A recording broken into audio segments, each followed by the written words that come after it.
একাধারে 3 দিন তো ভূমিকম্প হওয়ার সতর্ক করলো, শুক্র শনি রবি, 3 দিন তো একাধারে ভূমিকম্প হলো, না হয় না? রবিবারে হচ্ছে কোথায় জানেন? রংপুরে।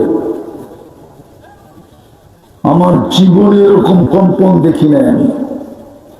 ভূমিকম্প আমি জাপানেও দেখছি, কিন্তু এরকম দেখি নাই।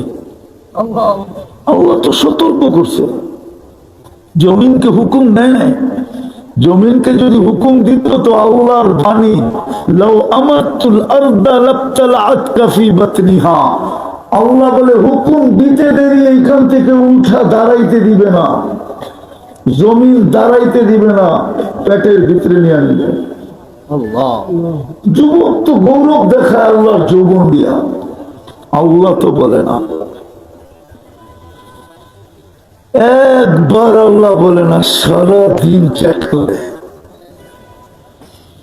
মোবাইল খোলা রাখেন, সারাদিন ফেসবুকে খোলা থাকে, সারাদিন ইন্টারনেটে খোলা থাকে, সারাদিন গুগলে থাকে।